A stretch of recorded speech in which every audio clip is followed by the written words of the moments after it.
জলপাইগুড়ি শহরের new circular road এলাকায় রহস্যময় ও অদ্ভুত ঘটনার জেরে আতঙ্ক ছড়িয়েছে বাসিন্দাদের মধ্যে। দিন রাত মিলিয়ে একের পর এক ভুতুড়ে কাণ্ডে স্বাভাবিক জীবন কার্যত স্তব্ধ হয়ে পড়েছে। অদৃশ্য কোনো শক্তির উপস্থিতি নিয়ে প্রশ্ন উঠছে, আর তাতেই চরম চাঞ্চল্য গোটা এলাকা জুড়ে। স্থানীয় সূত্রে জানা গেছে, নিউ সার্কুলার রোডের বাসিন্দা স্বপন দের বাড়িতেই মূলত ঘটেছে এই অস্বাভাবিক ঘটনাগুলি। স্বপন দে জানান, গত রাতে আনুমানিক ১১টা থেকে ১২টার মধ্যে আচমকা কান্নার শব্দ শোনা যায়। সেই সময় তার মা ঘরের ভিতর হরিনাম জপ করছিলেন।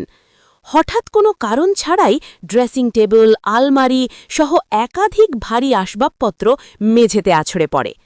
এখানেই শেষ নয়, অভিযোগ অনুযায়ী গ্যাস ওভেন নিয়ে শুরু হয় টানা হেচড়া, যেন অদৃশ্য কেউ সেটিকে ছুঁড়ে ফেলতে চাইছে। কিছুক্ষণের মধ্যেই ঘরে ছড়িয়ে পড়ে পোড়া গন্ধ।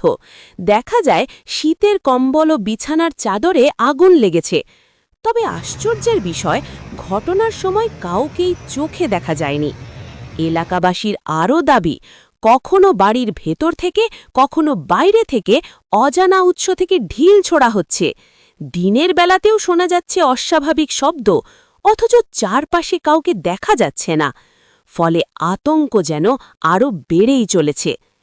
এই রহস্যময় ঘটনার জেরে নিউ সার্কুলার রোড এলাকায় ভয়ের পরিবেশ তৈরি হয়েছে।